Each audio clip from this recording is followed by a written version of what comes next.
नमस्कार, welcome to career एजुनेस्ट। और दोस्तों, आज के इस वीडियो में हम डिस्कस करने वाले हैं बीकॉम सेमेस्टर फोर्थ का जो बिजनेस एडमिनिस्ट्रेशन सब्जेक्ट है, उसका जो पेपर है entrepreneurship and small business management. उस इस सब्जेक्ट के इंपॉर्टेंट क्वेश्चंस का एज यूजुअल अपनी ये क्लास हिंदी और इंग्लिश मीडियम में रहने वाली है। और साथ ही में यदि आप स्टूडेंट हो बीबीए के फर्स्ट सेम में भी ये चलता है, तो आपके अगर बीबीए के स्टूडेंट हो और एंटरप्रेन्योरशिप आपका सिलेबस है, तो आपके लिए भी ये क्लास इंपॉर्टेंट है। बात करते हैं फर्स्ट यूनिट से। पहला क्वेश्चन है, व्हाट इज एंटरप्रेन्योरशिप? उद्यमिता क्या है? Entrepreneurship is the process of identifying, developing and bringing a business idea into reality. उद्यमिता वह प्रक्रिया है जिसमें व्यावसायिक विचारों की पहचान करना, उनका विकास करना और उन्हें वास्तविकता में बदलना शामिल है। यानी कि दिमाग में सबसे पहले बिजनेस को लेकर क्या, एक तो आइडिया को पहचानना, यानी कि व्यवसाय के विचारों को आना, फिर उस विचार को डेवलप करना और उस विचार को विचारों से क्या करना, बाहर लाकर रियलिटी में उसको साबित करना या फिर उसको रियलिटी में उसको फॉर्मेशन करना। That is entrepreneurship.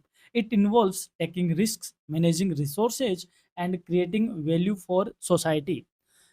इसमें जोखिम उठाना, संसाधनों का प्रबंधन करना और समाज के लिए मूल्य उत्पन्न करना या वैल्यूज सोसाइटी के लिए क्रिएट करना शामिल होता है। अगला क्वेश्चन है, entrepreneurship is a profession, explain. Important है, इस तरीके के क्वेश्चन आपको एग्जाम में देखने को मिलेंगे। उद्यमिता एक पेशा है, समझाइए। Entrepreneurship is considered a profession because it requires knowledge, skill and planning to establish and manage a business successfully. उद्यमिता को पेशा इसलिए माना जाता है क्योंकि व्यवसाय को सफलतापूर्वक स्थापित करने और प्रबंधित करने के लिए ज्ञान, कौशल और योजना की आवश्यकता होती है। Entrepreneurs apply systematic methods to achieve business objective। उद्यमी व्यावसायिक उद्देश्यों को प्राप्त करने के लिए व्यवस्थित तरीकों का क्या करते हैं, उपयोग करते हैं। इसलिए इन चीज़ों को देखते हुए, यानी नॉलेज, स्किल, प्लानिंग, ये सब देखते हुए एंटरप्रेन्योरशिप को क्या कहा जाता है, प्रोफेशन कहा जाता है। क्योंकि ये बिजनेस को सक्सेसफुल बनाने के लिए और उसको मैनेज करने के लिए इन सारी चीज़ों की रिक्वायर होती है। सो एंटरप्रेन्योर्स क्या होता है, एंटरप्रेन्योरशिप क्या होती है, प्रोफेशन होता है। क्योंकि ये बिजनेस से थोड़ा सा अलग होता है, पढ़ेंगे हम आगे ही क्वेश्चन में। What is an ancient concept of entrepreneurship? उद्यमिता की प्राचीन अवधारणा क्या है या संकल्पना क्या थी? Historically entrepreneurship refer to individuals taking risk in trade or business. ऐतिहासिक रूप से देखें या पुराने समय की बात करें तो उद्यमिता का अर्थ माना जाता था कि व्यापार और व्यवसाय में जोखिम लेने वाले व्यक्तियों को उद्यमी कहा जाता था और इस कार्य को करना उद्यमिता कहा जाता था। Ancient entrepreneurs focused on trading goods, services and wealth creation in their community और region। प्राचीन उद्यमी अपने समुदाय या क्षेत्र में वस्त्र की बजाय ये वस्तु है, वस्तु, सेवाओं और धन सृजन करने पर क्या करते थे, ध्यान केंद्रित करते थे। यानी कि ये सब काम करना ही क्या कहा जाता था, पुराने टाइम में एंटरप्रेन्योरशिप कहा जाता था। बट आज के टाइम पे एंटरप्रेन्योरशिप अलग है। उसमें रिस्क टेकिंग लेना, इनोवेशन करना, आइडिया को फॉर्म करना और उस बिजनेस को सक्सेसफुल करना ही एंटरप्रेन्योरशिप कहा जाता है। मॉडर्न इसका कॉन्सेप्ट अलग है। Describe two problems of entrepreneurship in brief. संक्षेप में उद्यमिता की दो समस्याओं का वर्णन दीजिए या वर्णन कीजिए। पहला, common problems include lack of capital and limited managerial skill. सामान्य समस्याओं की बात करें, पूंजी की कमी होना और सीमित प्रबंधीय कौशल होना शामिल है। कि यानी कि एक तो लैक ऑफ कैपिटल है और मैनेजरियल स्किल थोड़ी कम है। सेकंड, एंटरप्रेन्योर्स में also face market competition, regulatory challenges and operational difficulties. इसके अलावा उद्यमियों को बाजार प्रतिस्पर्धा, नियामक चुनौतियां और संचालन संबंधी कठिनाइयों का भी सामना करना पड़ सकता है या करना पड़ता है। तो ये कुछ बेसिक प्रॉब्लम है एंटरप्रेन्योरशिप की। बढ़ते हैं अगले क्वेश्चन की ओर। Entrepreneurship promotes capital formation, explain. Entrepreneurship यानी उद्यमिता पूंजी निर्माण को बढ़ावा देती है, कैसे? Entrepreneurship mobilise savings and invest them into productive business ventures. उद्यमिता बचत को जुटाकर उन्हें उत्पादक व्यावसायिक उद्यमों में निवेश करती है। It creates employment, increase production and contribute to economic growth by forming capital in the economy. ये रोजगार सृजित करती है, उत्पादन बढ़ाती है और अर्थव्यवस्था में पूंजी निर्माण करके आर्थिक विकास में योगदान देती है। देखो, समझो इस क्वेश्चन को। सबसे पहले आपको ये पता होना चाहिए कि कैपिटल फॉर्मेशन क्या होती है। कैपिटल फॉर्मेशन देखो हिंदी में क्या बोलते हैं, पूंजी निर्माण, यानी कि पैसे से पैसा क्रिएट करना। और ये पैसा अलग-अलग शक्ल में होता है। ये एम्प्लॉयमेंट जनरेशन में होता है, एसेट्स जनरेशन में होता है, मैन्युफैक्चरिंग में होता है, प्रोडक्शन में होता है। इससे यूटिलिटीज़ की चीज़ें बनती है। जैसे पैसा हम इन्वेस्ट करते हैं तो उससे पुलिये बनते हैं, ब्रिज बनते हैं, रोड बनता है, इंफ्रास्ट्रक्चर बनता है। तो ये सारा क्या कहा जाता है? कैपिटल फॉर्मेशन कहा जाता है। कैपिटल का फॉर्म होना यानी बिल्डअप होना। अब इसमें एंटरप्रेन्योरशिप कैसे हेल्प करती है या प्रमोट करती है? क्योंकि एंटरप्रेन्योरशिप ही तो इन चीज़ों को एक जगह लाती है, यानी कि सेविंग्स को एक जगह से लेकर उसको दूसरी जगह मोबिलाइज़ करती है और कन्वर्ट करती है इन्वेस्टमेंट में, और ये इन्वेस्टमेंट आगे प्रोडक्टिव बिज़नेस में कन्वर्ट होते हैं या उनके काम आते हैं, और उनसे कई तरीके का एम्प्लॉयमेंट जनरेट होता है, प्रोडक्शन इंक्रीज़ होता है और इकोनॉमिक ग्रोथ होती है। इसलिए हम कहते हैं कि एंटरप्रेन्योरशिप प्रमोट्स कैपिटल फॉर्मेशन, उद्यमिता पूंजी निर्माण को बढ़ावा देती है। अगला क्वेश्चन की बात करें, डिस्कस द एंटरप्रेन्योरशिप ट्रेड्स, उद्यमिता के गुणों पर चर्चा कीजिए। ये एक इंपॉर्टेंट क्वेश्चन है। इस तरीके का क्वेश्चन आपको एग्जाम में डेफिनेटली देखने को मिलेगा कि एंटरप्रेन्योरशिप के गुण कौन से हैं, क्वालिटीज क्या है या ट्रेड्स क्या है। The key trades of an entrepreneurs include risk taking, innovation, leadership, decision making ability, vision and tenacity. उद्यमी के प्रमुख गुणों में जोखिम लेने की क्षमता, नवाचार, नेतृत्व, निर्णय लेने की क्षमता, दूरदर्शिता और धैर्य शामिल है। These trades help in establishing and sustaining a successful business. ये सारे गुण सफल व्यवसाय स्थापित करने में और उन्हें बनाए रखने में क्या करते हैं? मदद करते हैं। तो ये एंटरप्रेन्योरशिप के बेसिक ट्रेड्स हैं। नेक्स्ट क्वेश्चन है, what is the role of entrepreneurship in economic development? आर्थिक विकास में उद्यमिता की क्या भूमिका है या भूमिका क्या है? Entrepreneurship drives economic growth by creating jobs, increasing production, promoting innovation and generating income. उद्यमिता रोजगार सृजन करने में, उत्पादन में वृद्धि करने में, नवाचार को बढ़ावा देने में और आय उत्पन्न करने के माध्यम से आर्थिक विकास को बढ़ावा देती है। Entrepreneurs help in resource mobilization and contribute to national development या इकोनॉमिक डेवलपमेंट। उद्यमी संसाधनों के संचालन में मदद करता है और राष्ट्रीय विकास में या आर्थिक विकास में योगदान देता है, क्योंकि ये सारे काम होंगे, जॉब क्रिएट होंगे, प्रोडक्शन इंक्रीज होगा, इनोवेशन को प्रमोट मिलेगा, इससे हमारी इकोनॉमी डेवलप ही होंगी। That's why we are saying that entrepreneurs help in the national development. Next question है, what are the main types of entrepreneurship? उद्यमिता के मुख्य प्रकार कौन कौन से हैं? The main types include small scale entrepreneurship, large scale entrepreneurship, innovative entrepreneurship and social entrepreneurship. मुख्य प्रकारों में लघु उद्योग एंटरप्रेन्योरशिप उद्यमिता यानी कि छोटे छोटे उद्योग बनाना, जिसको एमएसएमई हम कहते हैं। बड़े और लार्ज इंडस्ट्रीज की बात करना। नवाचारी, जहाँ पे नवाचार ही होते हो। और सामाजिक उद्यमिता, जहाँ पर सोशल रिलेटेड सर्विसेज और गुड्स क्या किए जाते हो, जनरेट किए जाते हो सोशल वेलफेयर को related, that is social entrepreneurship. Each serving different economic and social purpose. और ये सारे अलग अलग आर्थिक और सामाजिक उद्देश्यों के लिए उद्देश्यों को पूरा करते हैं, या इन सब के जो उद्देश्य हैं, पर्पज है, वो क्या होते हैं? अलग अलग होते हैं। अगला क्वेश्चन है, how is entrepreneurship different from management? ये इंपॉर्टेंट क्वेश्चन है। इस तरीके का क्वेश्चन आपको पार्ट ए में ना सही, आपको पार्ट बी में जरूर देखने को मिल जाएगा। उद्यमिता और प्रबंधन में क्या अंतर है? Entrepreneurship focuses on starting and growing A business, taking risk and innovating, while management focuses on organizing, planning and controlling resources within an existing business।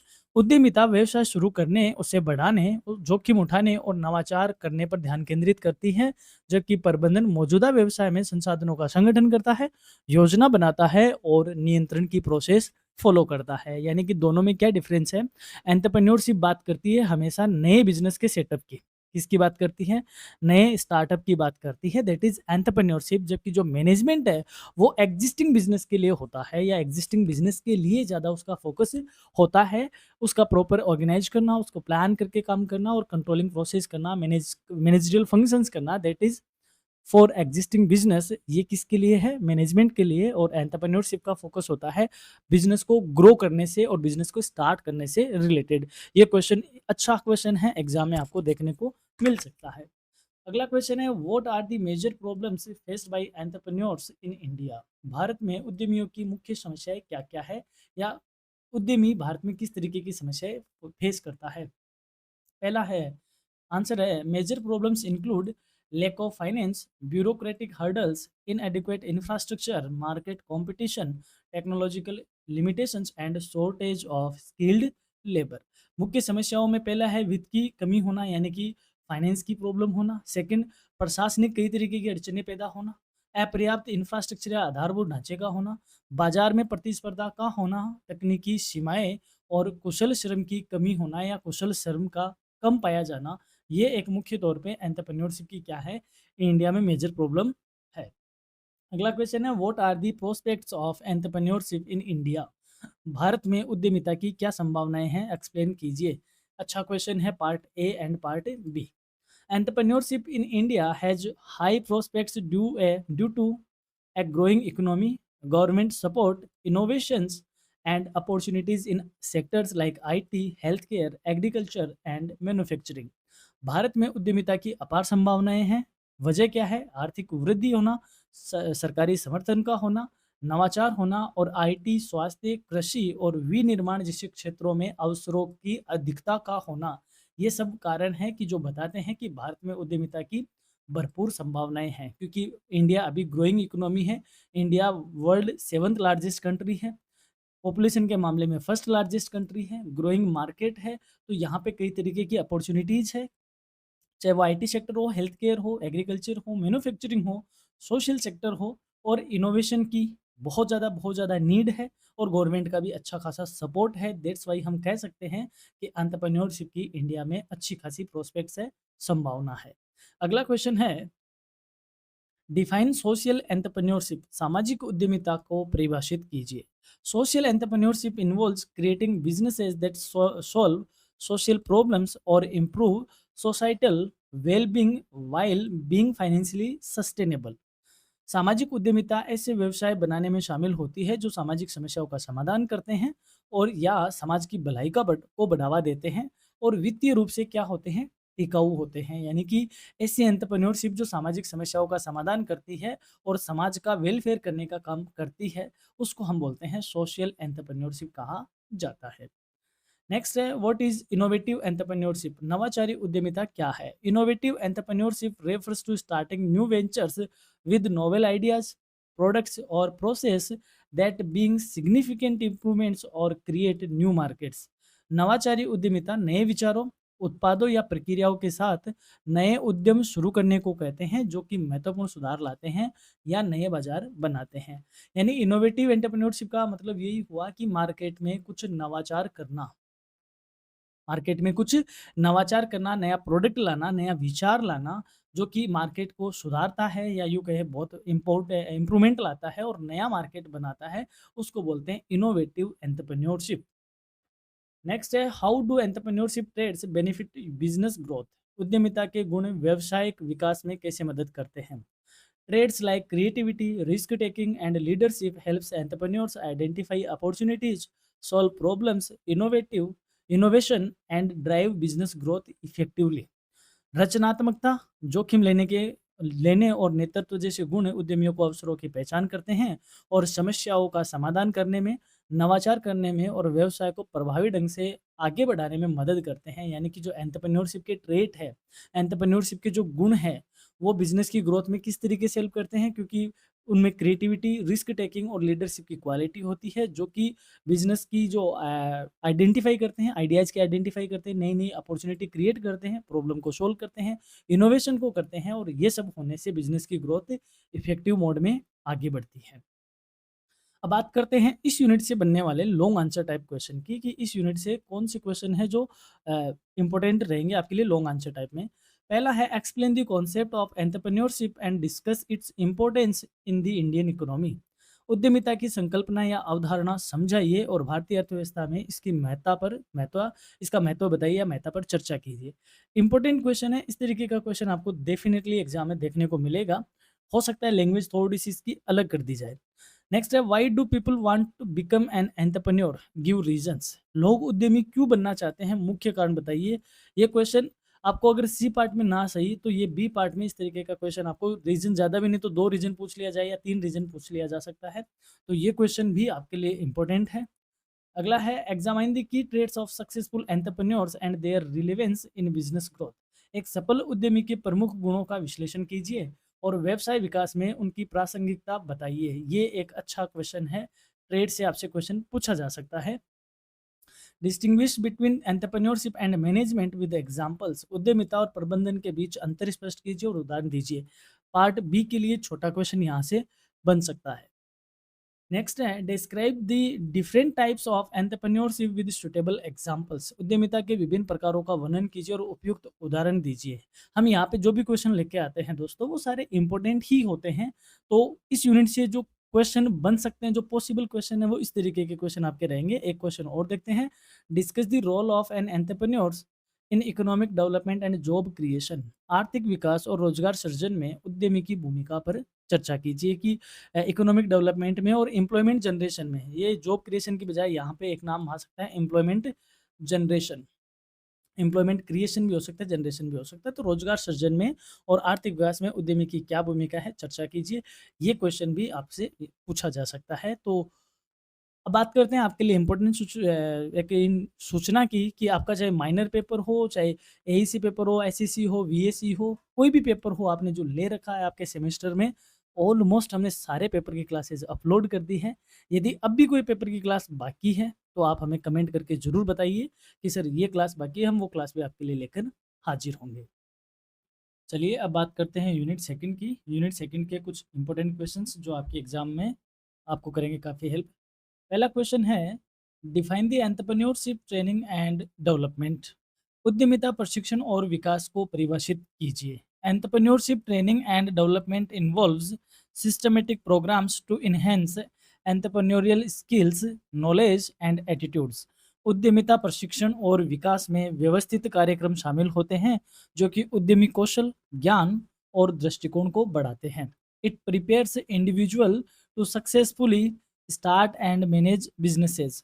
यह व्यक्तियों को व्यवसाय सफलतापूर्वक शुरू करने में और उसको आगे प्रबंधित करने में क्या करता है, तैयार करता है। यानी कि entrepreneurial training and development programme क्या करता है कि जो भी स्टार्टअप डालना चाहता है उस स्टार्टअप डालने वाले को मोटिवेट किया जाता है, सिस्टमेटिक ढंग से उसको समझाया जाता है, उसको ट्रेंड किया जाता है ताकि वह उसका जो एटीट्यूड है, उसकी जो स्किल है, जो उसमें एंटरप्रेन्योरियल स्किल है, उसको और भी ज़्यादा क्या किया जा सके, इन्हेंस किया जा सके, ताकि वह अपने बिजनेस को आगे क्या कर सके, मैनेज भी कर सके और उसको सक्सेसफुली स्टार्ट भी कर सके। अगला क्वेश्चन है state two objectives of entrepreneurial training and development.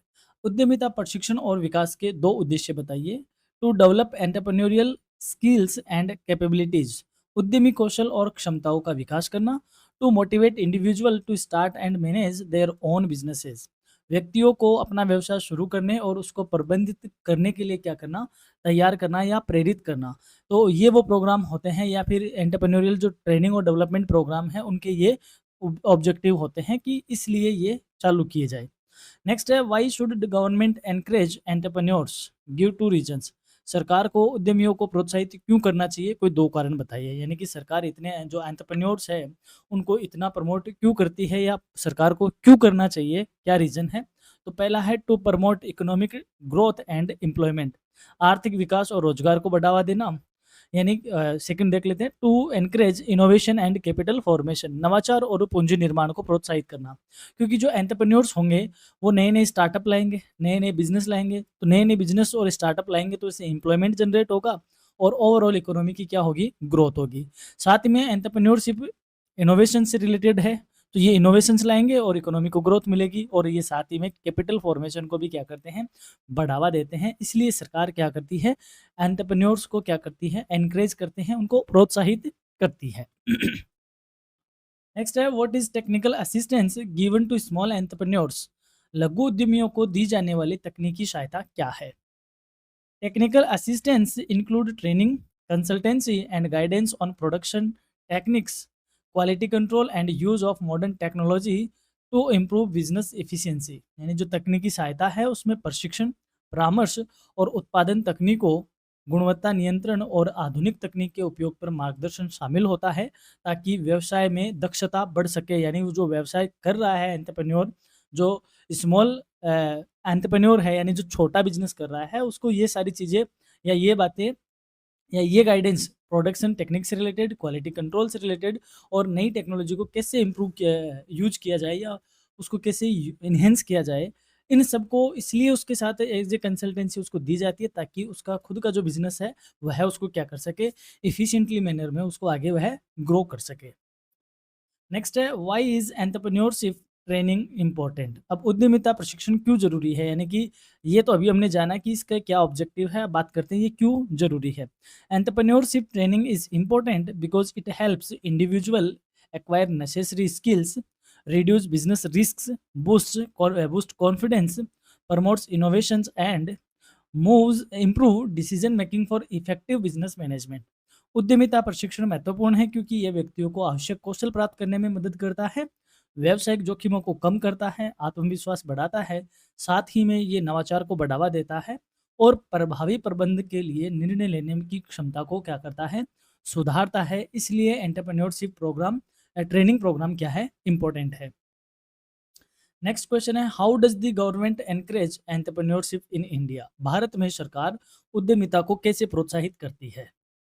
The government encourages entrepreneurship through policies, financial support, subsidies, tax benefits, incubation centres, training programmes and schemes promoting startups and small scale industries. सरकार उद्यमिता को नीतियों से, वित्तीय सहायता देकर, subsidy देकर, tax में छूट देकर, इंक्यूबेशन सेंटर के थ्रू, प्रशिक्षण कार्यक्रमों और स्टार्टअप व लघु उद्योगों को बढ़ावा देने वाली योजनाओं के माध्यम से क्या करती है, मोटिवेट करती है या प्रोत्साहित करती है ताकि लोग ज़्यादा से ज़्यादा क्या करें, स्टार्टअप लेके आए, ज़्यादा से ज़्यादा लोग एंटरप्रेन्योरशिप की तरफ बढ़े।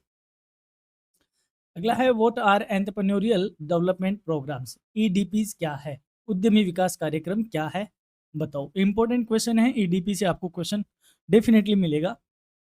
Entrepreneurial development programs are structured training programs designed to develop entrepreneurial skills, knowledge, and attitudes, enabling individuals to plan, start, and manage successful business।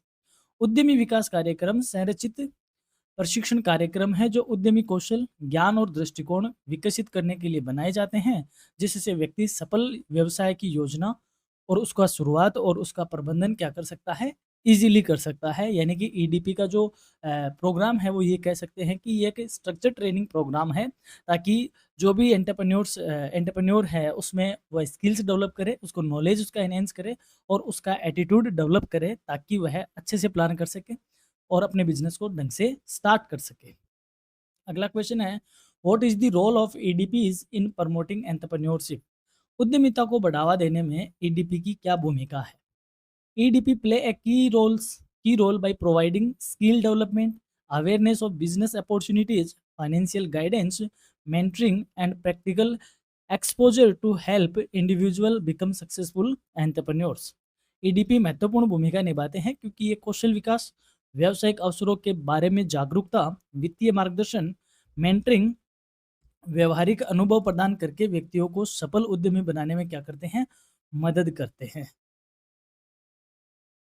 Next question, अगला क्वेश्चन है अपना how relevant are EDPs in modern India. आधुनिक भारत में ईडीपीज है वो कितने प्रासंगिक है, यानी कि कितना इनका महत्व है या कितना ये काम कर सकते हैं, रिलेवेंट कितने हैं। EDPs are highly relevant as they address youth unemployment, promote startups, develop entrepreneurial mindset, foster innovation and support economic growth in modern competitive environment. यानी कि आज की अगर बात करें तो आधुनिक समय में ये अत्यंत प्रासंगिक है क्योंकि ये युवा बेरोजगारी को कम करने में, स्टार्टअप को बढ़ावा देने में, उद्यमी की मानसिकता को विकसित करने में, नवाचार को प्रोत्साहित करते हैं और साथ ही आधुनिक प्रतिस्पर्धा का जो माहौल है उसमें आर्थिक विकास का समर्थन करने में बड़े ही मददगार साबित होते हैं। कौन, ईडीपी यानी एंटरप्रेन्योरियल डेवलपमेंट प्रोग्राम्स। इन प्रोग्राम के चलते क्योंकि जब एंटरप्रेन्योरशिप डेवलप होगी दैट मीन्स नए नए बिजनेस, नए नए स्टार्टअप आएंगे तो बेरोजगारी कम होगी, स्टार्टअप बढ़ने से बढ़ेंगे और उद्यमिता की या जो उद्यमी व्यक्ति है उसका माइंडसेट चेंज होगा और वह इनोवेशन की तरफ इनोवेशन करने के लिए प्रोत्साहित होगा। तो इसलिए ये कहा जा सकता है इंडिया जैसी कंट्री में ईडीपीज बहुत ज़्यादा रिलेवेंट है। अगला क्वेश्चन है mention some achievements of EDPs in India. भारत में ईडीपीज की कुछ उपलब्धियां बताइए। EDPs have successfully created numerous entrepreneurs increased employment, promoted self-reliance, enhanced business knowledge and encouraged innovative and small scale enterprises। यानी जो इंडिबीज है उसने इंडिया में कई उद्यमियों को सृजन किया है, रोजगार को बढ़ाया है, आत्मनिर्भरता को बढ़ाया है और व्यावसायिक ज्ञान में सुधार करके नवाचारी और लघु उद्यमियों को या लघु उद्योगों को प्रोत्साहित किया है। तो ये इंडिया में ईडीपीज की क्या है, उपलब्धियां है। अगला क्वेश्चन है, what is the significance of government schemes for entrepreneurship? उद्यमिता के लिए सरकारी योजनाओं का क्या महत्व है या महत्व क्या है? Government schemes provide financial aid, training, infrastructure, and mentorship, helping entrepreneurs reduce risks, expand businesses, and contribute to economic development. यानी जो सरकारी योजनाएं हैं वो एंटरप्रेन्योर्स की या जो एंटरप्रेन्योरशिप है या जो उसके बिजनेसेस हैं उनको वित्तीय सहायता देता है, प्रशिक्षण देता है और आधारभूत ढांचा प्रोवाइड करके मार्गदर्शन प्रदान करता है ताकि जो उद्यमी हैं उनकी जोखिमें कम हो सके, उनका व्यवसाय बढ़ सके और आर्थिक विकास में उनको योगदान मिले। इस काम मामले में वह उनकी क्या करता है, हेल्प करता है। कौन? गवर्नमेंट स्कीम्स, यानी सरकार नई नई स्कीम लाके एंटरप्रेन्योरशिप को क्या करती है, इनहेंस करती है। नेक्स्ट है, explain the difference between entrepreneurship training and EDPs. उद्यमिता प्रशिक्षण और ईडीपीज में क्या अंतर है? यानी उद्यमिता प्रशिक्षण क्या चीज है और एंटरप्रेन्योरशिप डेवलपमेंट प्रोग्राम क्या है, इन दोनों में क्या अंतर है? पहला क्या समझते हैं इसको। Entrepreneurship training focuses on skill development and knowledge enhancement, while EDPs are structured program that combine training, mentoring and practical exposure to create successful entrepreneurs। That means उद्यमिता जो प्रशिक्षण है वो कौशल विकास और ज्ञान में वृद्धि पर ज़्यादा फोकस देता है, यानी कि वह स्किल को डेवलप करता है और नॉलेज को इन्हेंस करता है। जबकि जो ईडीपीज है वो एक structured, well organised, well structured programme है जो प्रशिक्षण, मार्गदर्शन और व्यवहारिक अनुभव को जोड़कर सफल उद्यमियों का निर्माण करते हैं। हम ये कह सकते हैं कि जो ईडीपी है उसके अंदर ही एंटरप्रेन्योरशिप ट्रेनिंग आ जाती है। एंटरप्रेन्योरशिप ट्रेनिंग एक छोटा है और ईडीपी एक वाइडर फॉर्म है। ईडीपी क्या करता है, ट्रेनिंग भी देता है, गाइडेंस देता है और साथ ही में एम्पिरिकल यानी प्रैक्टिकल एक्सपीरियंस को, अनुभव को, एक्सपोजर के साथ वह क्या करता है, नए नए एंटरप्रेन्योर्स डेवलप करता है या उनको इनहेंस करता है। नेक्स्ट क्वेश्चन है, how can EDPs contribute to solving unemployment problems in India? भारत में बेरोजगारी की समस्या को सोल्व करने में या हल करने में ईडीपीज कैसे योगदान दे सकते हैं? क्योंकि देखो अभी हमने कहा कि जो एंटरप्रेन्योरशिप है उससे नए नए स्टार्टअप बनेंगे तो सीधी सी बात है उनमें काम करने वालों की जरूरत पड़ेगी और एम्प्लॉयमेंट जनरेट होगा, और एम्प्लॉयमेंट जनरेट होगा तो अनएम्प्लॉयमेंट जैसी जो प्रॉब्लम है वह क्या हो जाएगी, सोल्व हो जाएगी। तो EDPs help individual develop entrepreneurial skills, start businesses, create jobs, and promote self-employment, thus reducing unemployment and fostering economic growth। यानी ईडीपी से क्या होगा, व्यक्तियों को उद्यमी कौशल विकसित करने में, उनको नया व्यवसाय शुरू करने में और रोजगार सृजित करने में और स्वरोजगार को बढ़ावा देने में मदद करता है, जिससे बेरोजगारी कम होती है और आर्थिक विकास को बढ़ावा मिलता है। सीधी सी बात है, एंटरप्रेन्योरशिप किस पे काम करता है, स्किल्स पे काम करता है। और उस स्किल से आप क्या करो, अपना नया स्टार्टअप डालो या फिर सेल्फ एम्प्लॉयमेंट जनरेट करो। जब आप सेल्फ एम्प्लॉयड होंगे या स्टार्टअप डाल के बिजनेसमैन बनोगे या फिर एंटरप्रेन्योर बनोगे तो सिंपल सी बात है, आप जो अनएम्प्लॉयमेंट है वह क्या हो जाएगा, कम हो जाएगा और इवन आप नए नए जॉब क्रिएट कर पाओगे। अब बात करते हैं इस यूनिट से बनने वाले लॉन्ग आंसर टाइप क्वेश्चन की। पहला है, explain the concept of entrepreneurship training and development and its importance in creating successful entrepreneurs. उद्यमिता प्रशिक्षण और विकास की अवधारणा या संकल्पना को समझाइए और सफल उद्यमियों के निर्माण में इसका क्या महत्व है, इसको बताइए। अगला है, discuss the role of government in promoting entrepreneurship in India through policies and schemes.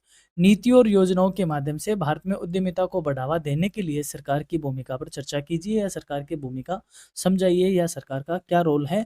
या यही क्वेश्चन ये पूछ सकता है इसी क्वेश्चन में कि जो एंटरप्रेन्योरशिप है इसको प्रमोट करने के लिए गवर्नमेंट जो पॉलिसीज है या गवर्नमेंट जो स्कीम्स है उनका क्या रोल है या उन्होंने किस तरीके से रोल प्ले किया है। अगला है, analyse the achievements of EDPs in India and their contribution to employment generation and economic growth.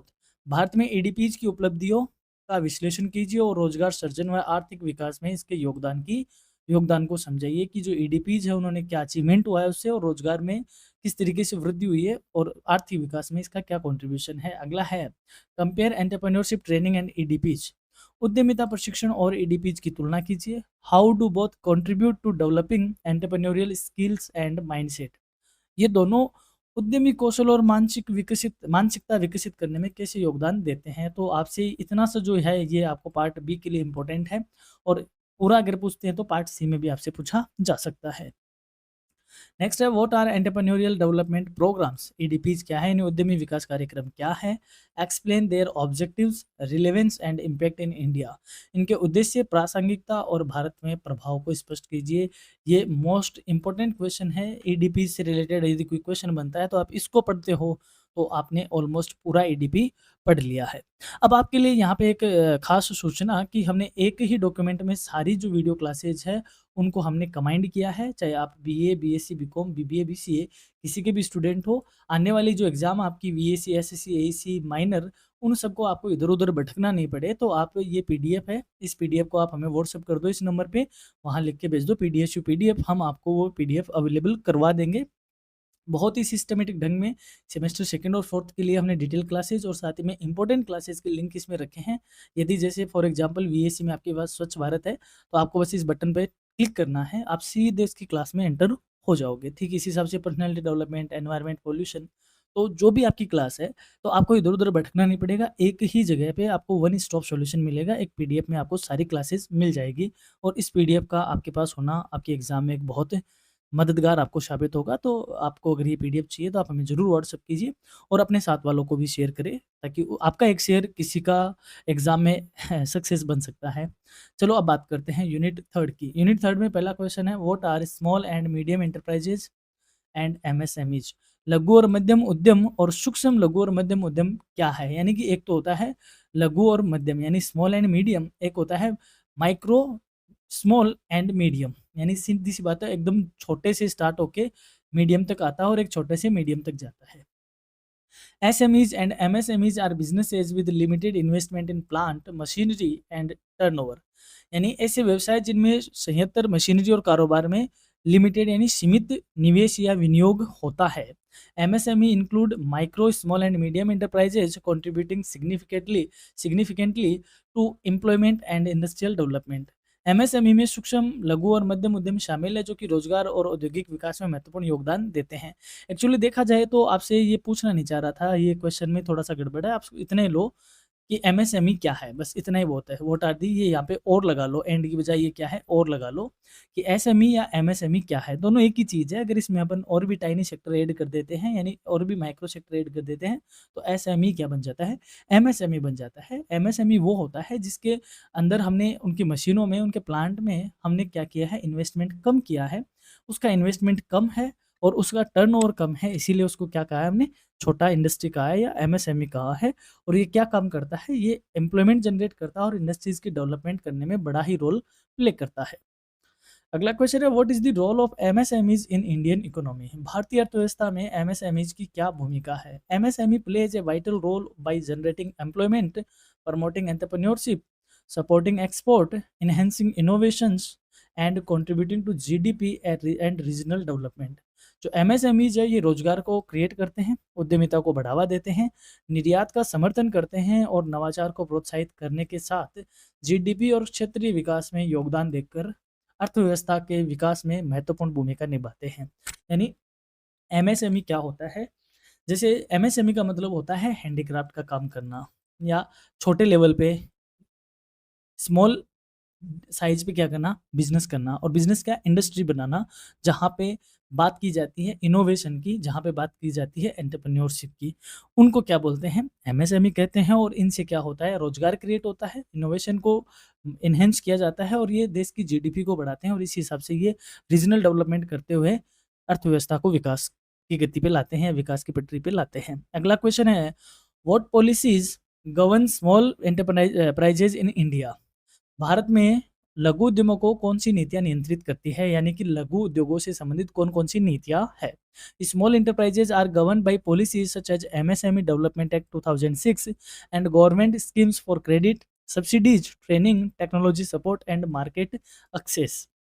यानी लघु उद्यमों को एमएसएमई विकास अधिनियम 2006 द्वारा नियंत्रित किया जाता है या रेगुलेट किया जाता है, और इनको फाइनेंस, सब्सिडी, ट्रेनिंग और टेक्नोलॉजिकल असिस्ट यानी कि तकनीकी सहायता और इनकी बाजार तक पहुंचो, इस तरीके की कई सरकारी योजनाओं के थ्रू इनको सपोर्ट भी किया जाता है और इनको रेगुलेट भी किया जाता है।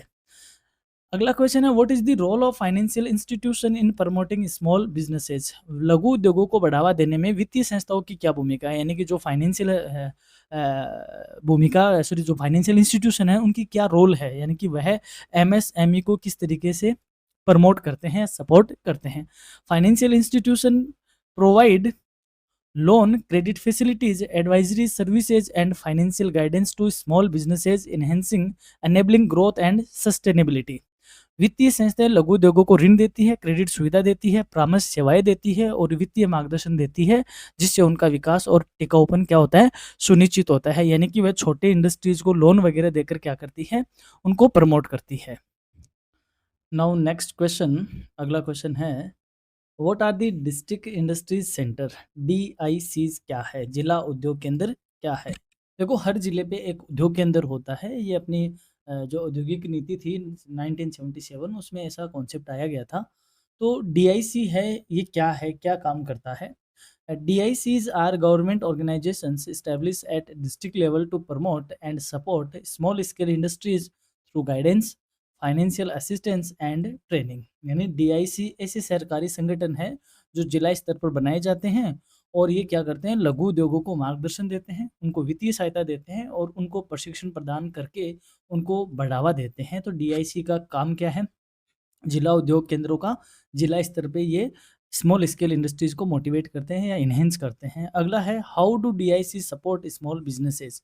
डीआईसी लघु व्यवसायों का समर्थन कैसे करते हैं, इनको किस तरीके से ये सपोर्ट करते हैं? DICs provide assistance in project selection, finance, marketing, skill development, technology adoption and liaising with banks and government departments. यानी जो डीआईसीज है वो परियोजना का किस तरीके से चयन करें, फाइनेंस की व्यवस्था की बात करें, उनकी मार्केटिंग या विपणन की बात करें, कौशल विकास की बात करें या तकनीकी अपनाने पर बैंकों और सरकारी विभागों के साथ किस तरीके से संपर्क सब बनाया जा सकता है, उनमें स्मॉल बिजनेस की क्या करते हैं, ये मदद करते हैं। अगला क्वेश्चन है, explain the importance of MSMEs in employment generation. यानी रोजगार सृजन में एमएसएमई का क्या महत्व है, समझाओ। MSME creates jobs in urban and rural areas, reducing unemployment, enhancing skill development, and providing livelihood opportunities for a large population। जो एमएसएमईज यानी कि माइक्रो स्मॉल मीडियम इंटरप्राइजेज है, ये शहरी और ग्रामीण क्षेत्रों में रोजगार जनरेट करते हैं, रोजगार क्रिएट करते हैं, तो बेरोजगारी कम होती है, कौशल विकास को ये बढ़ाते हैं और साथ ही में जो बड़ी आबादी है उनके लिए आजीविका के अवसर प्रदान करते हैं। यानी एमएसएमई का मतलब होता है छोटी इंडस्ट्रीज, और जब छोटी इंडस्ट्रीज होगी तो ये क्या करेंगे, जॉब क्रिएट करेंगे। जॉब क्रिएट करेंगे तो कई लोगों की आजीविका यानी लाइवलीहुड का क्या होता है, ऑप्शन ये बनते हैं और इससे क्या होता है, बेरोजगारी कम होती है। इनको इकोनॉमी में इंजन के तौर पे भी यानी पंप के तौर पे कहा जाता है। इनको क्या कहते हैं, जॉब का पंप कहते हैं, यानी एम्प्लॉयमेंट का पंप कहते हैं। ये कम इन्वेस्टमेंट में जॉब जनरेट करते हैं, इसलिए इनका बहुत ज़्यादा इंपॉर्टेंस है इकोनॉमी में भी। अगला क्वेश्चन है, what are the main challenges faced by MSMEs in India? भारत में एमएसएमई को की मुख्य क्या चुनौतियां हैं? Challenges include limited finance, outdated technology, market competition, regulatory hurdles, lack of skilled labor and inadequate infrastructure। यानी कि जो एमएसएमई है इनके सामने बहुत सारी चुनौतियां हैं, जिसमें इनके पास फाइनेंस के सोर्सेज लिमिटेड है, इनकी जो टेक्नोलॉजी है वो आउटडेटेड है, बाजार में कंपटीशन बहुत ज़्यादा है और कई तरीके के हर्डल्स, रेगुलेटरी हर्डल्स इनके सामने आती है। साथ ही में कुशल इनको कारीगर या लेबर नहीं मिल पाता है और साथ ही में अपर्याप्त आधारभूत ढांचे का होना, और एक बात है इसमें बाजार का होना, यानी बाजार तक पहुंच भी इनकी कम हो पाती है कई बार, क्योंकि बाजार में लार्ज और हेवी इंडस्ट्रीज से इनका कंपटीशन होता है। तो इस तरीके की इनके सामने कई तरह की चुनौतियां इंडिया में पाई जाती है या देखी जाती है। अगला क्वेश्चन है, how do government policies help MSMEs grow? यानी सरकारी नीतियां एमएसएमई को बढ़ाने में या बढ़ने में किस तरीके से मददगार साबित होती है या मदद करती है? तो पहला है, इसमें हम पढ़ते हैं, policies provide financial support, training, subsidies, tax incentives, technology support and market access, promoting sustainability and competitiveness of MSMEs. यानी ये जो नीतियाँ हैं सरकार की, ये छोटे उद्योगों को यानी एमएसएमईज़ को वित्तीय सहायता देती है, उनको प्रशिक्षण देती है, सब्सिडी देती है, टैक्स में कई तरीके के बेनिफिट देती है, साथ ही में टेक्नोलॉजी सपोर्ट करती है, तकनीकी सहायता देती है और उनका प्रोडक्ट बाज़ार तक पहुँचाती है और उनकी बाज़ार तक पहुँच सुनिश्चित करती है। इस तरीके से एमएसएमई में स्थिरता आती है और उनकी प्रतिस्पर्धात्मक जो क्षमता है, उसको ये बढ़ाती है। इस प्रकार सरकारी नीतियाँ एमएसएमई की क्या करती है, मदद करती है। अगला है what is relevance of SME और एमएसएमई इन रीजनल डेवलपमेंट, यानी कि जो एमएसएमईज है वो क्षेत्रीय विकास के लिए किस प्रकार प्रासंगिक है या रिलेवेंट है। तो MSMEs contribute to balanced regional development by establishing industries in rural and semi urban areas, generating employment and reducing regional disparities, यानी कि जो एमएसएमईज है वो ग्रामीण और अर्ध शहरी क्षेत्रों में उद्योग स्थापित करके रोजगार को क्रिएट करते हैं और जो क्षेत्रीय असमानताएं हैं उनको ये कम करके संतुलित क्षेत्रीय विकास को क्या करते हैं, योगदान देते हैं। जैसे मान लो मैं राजस्थान की बात करूँ, तो राजस्थान जैसे स्टेट में बारिश कम होती है, यानी कि अरावली की एक साइड ठीक-ठाक बारिश होती है और एक साइड रेगिस्तान है। तो इस तरीके से लोगों के पास तो कृषि भी व्यवसाय के तौर पे नहीं रह पाता, तो इस एरिया में उनका जो आजीविका का साधन है वो कौन बनता है, एमएसएमईज़ बनता है। तो ये एमएसएमई क्या करता है, इधर के रीजनल डेवलपमेंट को भी ये मोटिवेट करता है या उसको भी बैलेंस में लाता है और साथ ही में इधर के लोगों को ये एम्प्लॉयमेंट भी जनरेट करता है। तो हम ये कह सकते हैं कि रीजनल डेवलपमेंट में एमएसएमई का बहुत बड़ा कंट्रीब्यूशन है, क्योंकि ये रोजगार क्रिएट करता है और साथ ही में अर्बन और जो सेमी अर्बन और रूरल एरियाज है उनमें इंडस्ट्रीज को ये डेवलप करता है। अब बात करते हैं इस यूनिट से बनने वाले लॉन्ग आंसर टाइप क्वेश्चन की।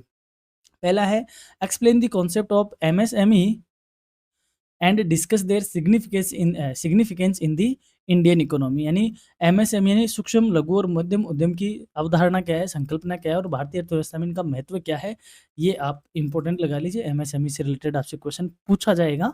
अगला है discuss the role of MSME in employment generation, entrepreneurship, promotion and regional development, यानी एमएसएमई का रोजगार सृजन में, उद्यमिता को बढ़ावा देने में और क्षेत्रीय विकास में क्या भूमिका है, इसको एक्सप्लेन करो या इसका वर्णन करो। इस तरीके का क्वेश्चन भी आपसे एमएसएमई का पूछा जा सकता है। अगला है analyse the policies governing small enterprises in India and there impact on business growth, भारत में लघु उद्यमों को नियंत्रित करने वाली नीतियों का विश्लेषण कीजिए और उनका व्यवसाय व विकास पर क्या प्रभाव है वो समझाइए। अगला है explain the role of financial institution in supporting small businesses and facilitating entrepreneurship, लघु व्यवसायों का समर्थन करने में और उद्यमिता को बढ़ावा देने में वित्तीय संस्थाओं की क्या भूमिका है उसको स्पष्ट करो। एक इंपॉर्टेंट क्वेश्चन यहाँ पे बनता है कि जो फाइनेंशियल इंस्टीट्यूशन है वो एमएसएमई को किस प्रकार सपोर्ट करती है, आप इसको बताओ। अगला है discuss the infrastructure and financial problems of small scale industries in India, भारत में लघु उद्योगों की आधारभूत और वित्तीय समस्याओं पर चर्चा कीजिए। एमएसएमई की समस्याओं से रिलेटेड क्वेश्चन एक अच्छा क्वेश्चन है, इस तरीके का क्वेश्चन पूछा भी जाता है। अगला है evaluate the contribution of district industries centre and DIC in promoting small scale industries in India, भारत में लघु उद्योगों को बढ़ावा देने के लिए जिला उद्योग केंद्रों के योगदान का मूल्यांकन कीजिए। आपसे ये क्वेश्चन नोट्स के तौर पे भी पूछे जा सकते हैं, right note on the following, तो उसमें आपसे एमएसएमई एंड डीआईसी इस तरीके से भी आपको पूछा जा सकता है कि एमएसएमई और डीआईसी से रिलेवेंट करके आप क्वेश्चन का आंसर करो। यहाँ पे आपके लिए एक अच्छी सूचना ये है कि हमने ईएफएम की क्लास और एबीएसटी की क्लास बीकॉम सेमेस्टर सेकंड की ऑलरेडी अपलोड कर दी है। यदि आप इनको देखना चाहते हो तो मैं इनका लिंक डिस्क्रिप्शन में आपको दे दूंगा। आपकी जो भी एग्जाम हो उनसे रिलेटेड यहाँ से बहुत ज़्यादा आपको सपोर्ट मिल जाएगा। अब बात करते हैं यूनिट फोर्थ की। यूनिट फोर्थ में पहला क्वेश्चन है what is the startup process of small enterprises, यानी लघु उद्यमों को स्टार्टअप करने की प्रक्रिया क्या है, यानी स्टार्टअप की प्रक्रिया क्या है। The startup process involves idea generation, feasibility study, business planning, arranging financing, registration, setting up infrastructure, procurement of resources and commencing operations, यानी स्टार्टअप की बात करें तो स्टार्टअप प्रक्रिया विचार उत्पन्न होना, उसकी व्यवहार्यता का अध्ययन करना यानी उसकी फिजिबिलिटी क्या है, व्यवसाय की योजना बनाना, वित्त की व्यवस्था कहाँ से होगी, उसका पंजीकरण कैसे होगा, आधारभूत ढांचा क्या कहता है, संसाधनों की प्राप्ति कहाँ से होगी और हमें किस तरीके से इसका संचालन करना है। ये सारी जो प्रोसेस है इस प्रोसेस को हम क्या कहते हैं, स्टार्टअप प्रोसेस कहते हैं। Proper planning ensures smooth launch and sustainability, और यदि हम ये जो योजना है ये ढंग से अपन बनाते हैं तो हमारा ये जो स्टार्टअप है इसका सफल लॉन्च होता है और इसकी स्थिरता सुनिश्चित होती है। तो नहीं, स्टार्टअप की जब हम बात करते हैं तो स्टार्टअप अपने आप में एक प्रोसेस है जिसमें हम अपना बिजनेस आइडिया क्या है, उसकी कितनी फिजिबिलिटी है, उसकी प्लानिंग कैसे होगी, हमें फाइनेंस कहाँ से मिलेगा, रजिस्ट्रेशन कहाँ होगा, किस तरीके से होगा, इंफ्रास्ट्रक्चर का सेटअप कैसे होगा, हमारे रिसोर्सेज कहाँ से आएंगे और हम ऑपरेशन किस तरीके से उसका करेंगे। ये सारी बातें उस स्टार्टअप में क्या होती है, इन्वॉल्व होती है। इन सब की प्रोसेस को हम स्टार्टअप प्रोसेस कहते हैं। अगला है डिफाइन स्टार्टअप। अब देखो यही है, वहाँ हमने बात करी थी स्टार्टअप प्रोसेस की, अब ये कह रहा है कि स्टार्टअप क्या है।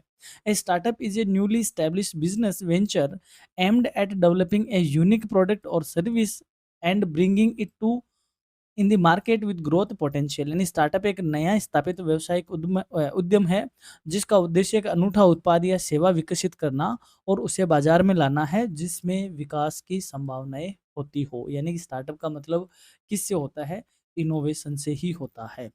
यानी मार्केट में कुछ एक डिफरेंट, कुछ नया प्रोडक्ट या सेवा या सर्विस लेके आना ताकि मार्केट में उसमें क्या हो, उसमें ग्रोथ पोटेंशियल हो और उसको नई तरीके से नया बिजनेस इस्टेब्लिश करने की बात होती हो।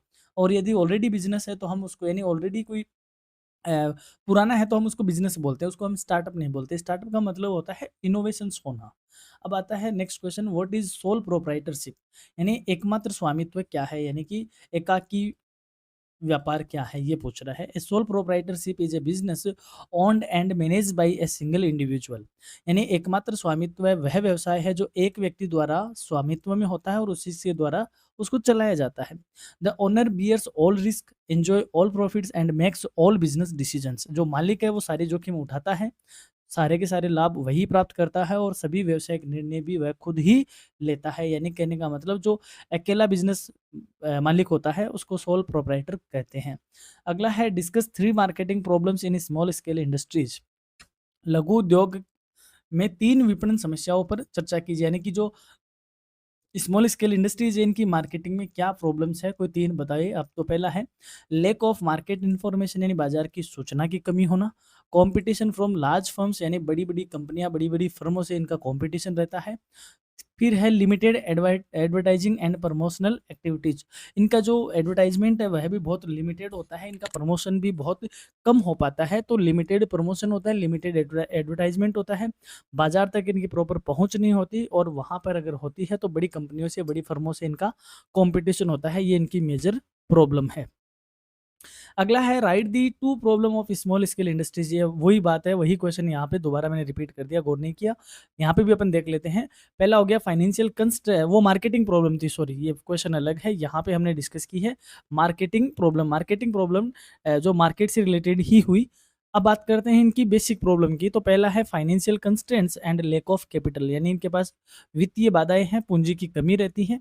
फिर है poor infrastructure and technological limitation, यानी इनका जो ढांचा है वो बड़ा कमजोर है और इनकी जो तकनीक है वो आउटडेटेड होती है, तो तकनीकी समस्याएं भी इनके सामने होती है।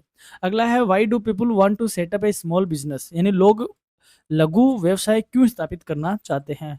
People want to set up small businesses to achieve financial independence, utilise skills and create employment opportunities for themselves and others. यानी लोग छोटा व्यवसाय इसलिए स्थापित करना चाहते हैं ताकि वित्तीय स्वतंत्रता प्राप्त हो, अपने कौशल का वह सही उपयोग कर सके और स्वयं और दूसरों के लिए रोजगार के अवसर क्या कर सके, क्रिएट कर सके, सृजित कर सके। इसलिए लोग छोटा सेटअप डालना चाहते हैं।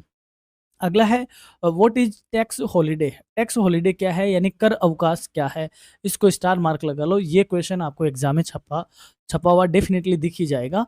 Tax holiday is a period during which a business is exempted from paying certain taxes to encourage investment and business growth. यानी टैक्स हॉलिडे वह पीरियड है, वह टाइम पीरियड है जिसमें किसी व्यवसाय को निवेश और व्यवसाय विकास को प्रोत्साहित करने के लिए कुछ करों से क्या दी जाती है, छूट दी जाती है, यानी रियायत दे दी जाती है कुछ करों के लिए और पर्टिकुलर टाइम पीरियड के लिए। तो जिस टाइम पीरियड में उसको पर्टिकुलर किसी टैक्स को लेकर गवर्नमेंट छूट दे देती है तो उस टाइम पीरियड को क्या कहते हैं, टैक्स हॉलिडे कहा जाता है। यानी टैक्स नहीं देना है तो इसको टैक्स हॉलिडे कहते हैं। अगला क्वेश्चन है write two merits of a company form, यानी कंपनी स्वरूप के 2 लाभ लिखिए। Limited liability protects personal assets of shareholders. Second है easier access to capital through shares and investors, यानी कि इनकी जो लायबिलिटी होती है, यानी जो शेयर होल्डर है, इनके शेयर धारक है, उनकी जो लायबिलिटी होती है वो सीमित होती है, उनकी व्यक्तिगत संपत्ति तक उनकी पहुँच नहीं होती, यानी कंपनी की जो दायित्व है उनकी पहुँच नहीं होती, यानी व्यक्तिगत संपत्ति इनकी सुरक्षित होती है।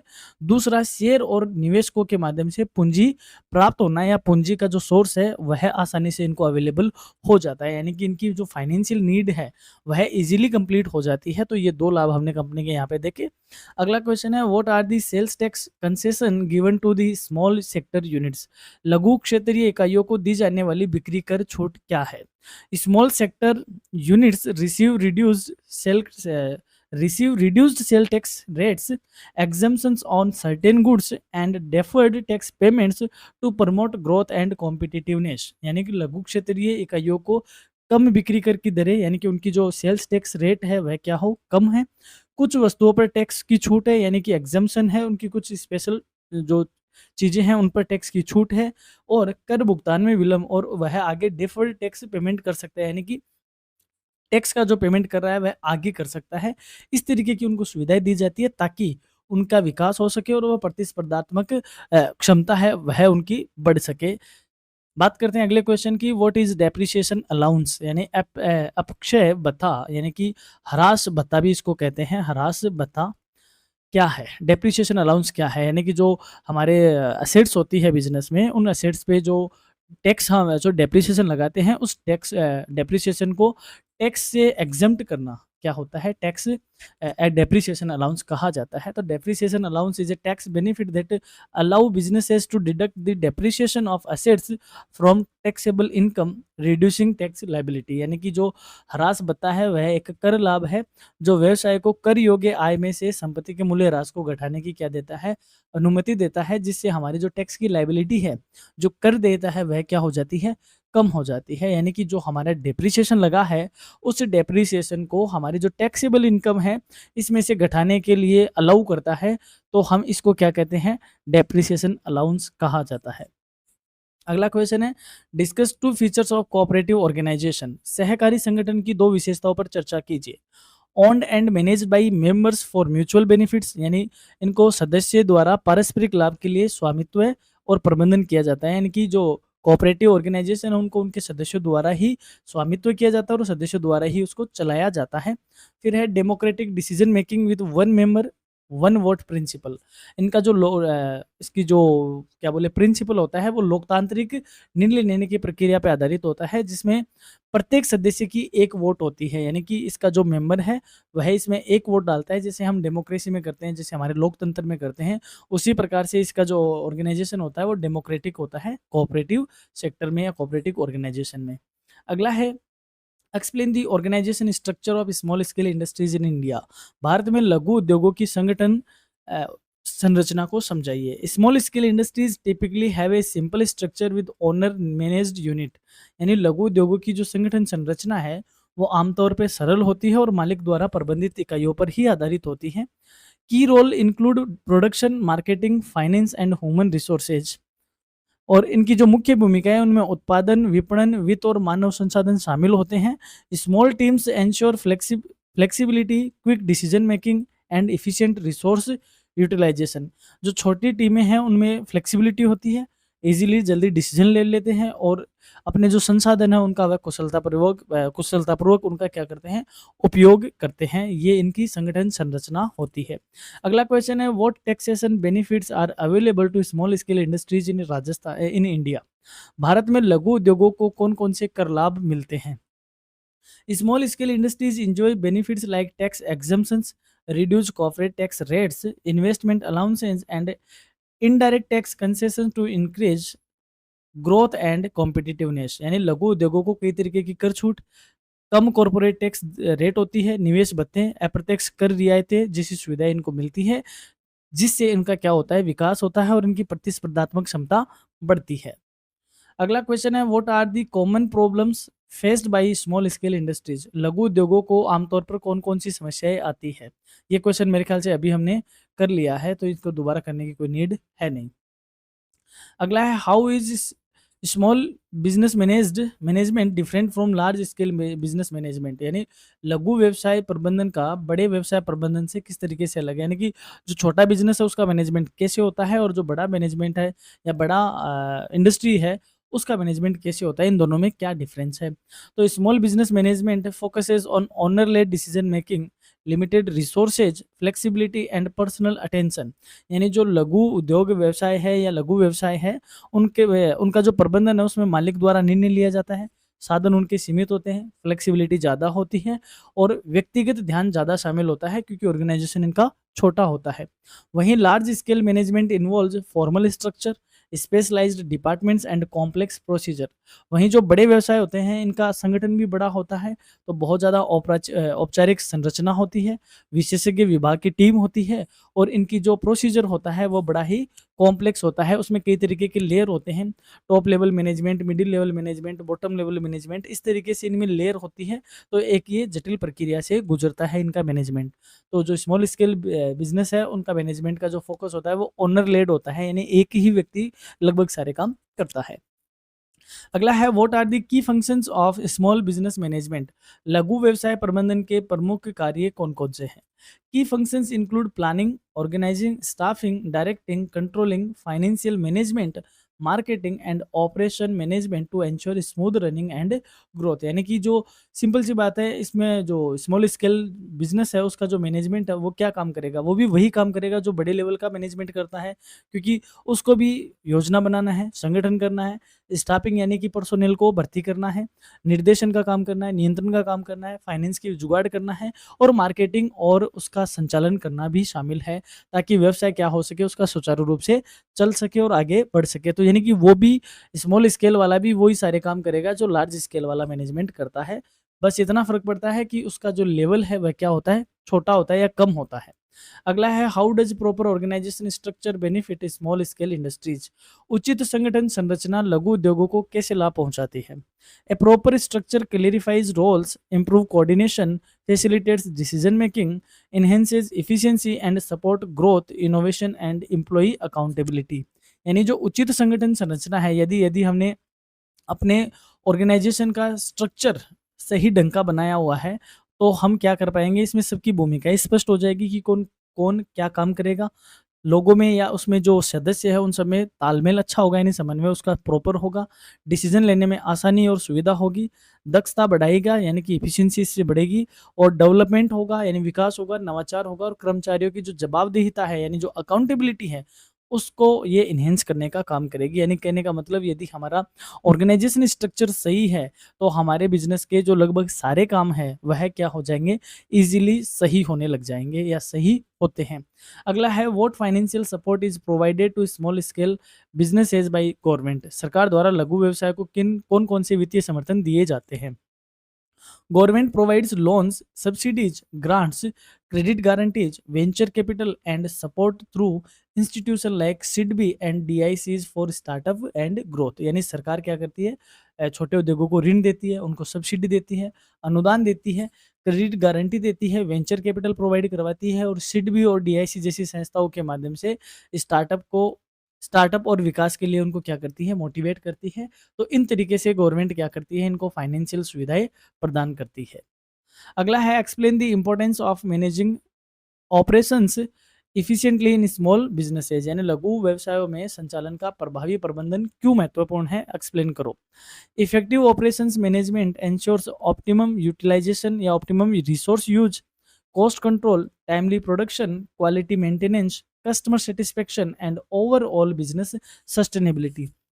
यानी यदि हमारा जो संचालन है वो प्रभावी होगा, सही होगा, तो संसाधनों का वो जो प्रयोग है वो सर्वोत्तम होगा, हमारी लागत पे नियंत्रण रहेगा, समय पर उत्पादन होगा, गुणवत्ता बनी रहेगी, ग्राहक संतुष्ट रहेंगे और कुल मिलाकर हमारे व्यवसाय में स्थिरता को ये सुनिश्चित करेगा।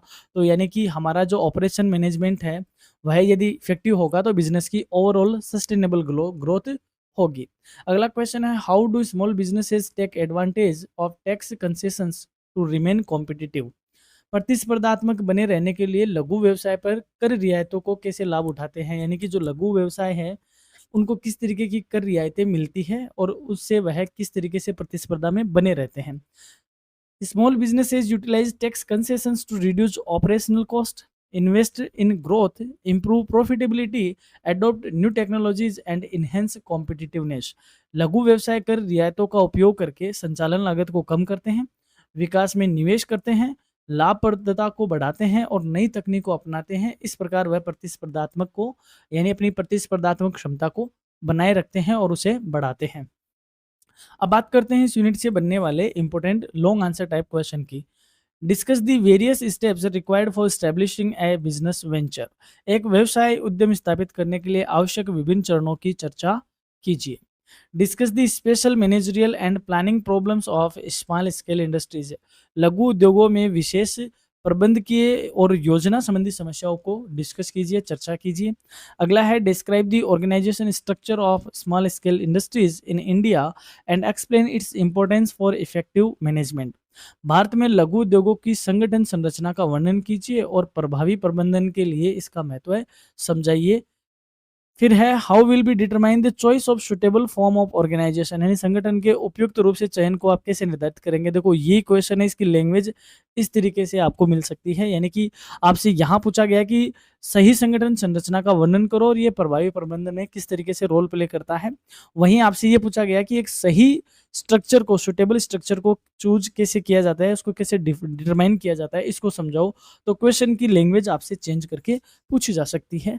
अगला है discuss the taxation benefits and concessions available to small scale industries and how they aid business growth. लघु उद्योगों को मिलने वाले कर लाभ और रियायतों पर चर्चा कीजिए और यह व्यवसाय विकास में कैसे मदद करती है। ये इंपॉर्टेंट क्वेश्चन है। टैक्स जो कंसेशन है वो आपसे एग्जाम में पूछी जा सकती है। अगला है analyse the common problems faced by small scale industries in India and suggest possible solutions. Bharat में लघु उद्योगों को आमतौर पर पेश आने वाली या फेस की जाने वाली समस्याओं का विश्लेषण कीजिए और इनके संभावित समाधान सुझाइए। तो ये क्वेश्चन भी आपके लिए इस यूनिट से इंपॉर्टेंट है। फिर है evaluate the support provided by government and financial institutions to small enterprises and its impact on entrepreneurship development. लघु उद्यमों को सरकार और वित्तीय संस्थाओं द्वारा प्रदान किए जाने वाले समर्थन का मूल्यांकन कीजिए और इनका उद्यमिता विकास पर कैसे प्रभाव पड़ता है, इसको समझाइए। तो यहाँ से बड़ा क्वेश्चन बनता है, तो इस तरीके का क्वेश्चन भी आपसे पूछा जा सकता है। तो दोस्तों ये थी अपनी आज की क्लास। हमारे वेबसाइट पे आपको इसकी पीडीएफ अवेलेबल है। आप वेबसाइट पे जाइए, वहाँ से स्टडी मटेरियल टैब से आप हर तरीके की पीडीएफ को डाउनलोड कर सकते हो। यदि आपको कोई क्वेरी है तो आप हमसे व्हाट्सएप पे संपर्क कर सकते हो। यहाँ तक क्लास देखने के लिए आपका बहुत बहुत धन्यवाद। हमारी ओर से आपको एग्जाम के लिए बहुत बहुत शुभकामनाएं, बहुत बहुत आपको ऑल द बेस्ट कि आप अच्छे से एग्जाम में अपीयर हो, अच्छे से आप एग्जाम दो।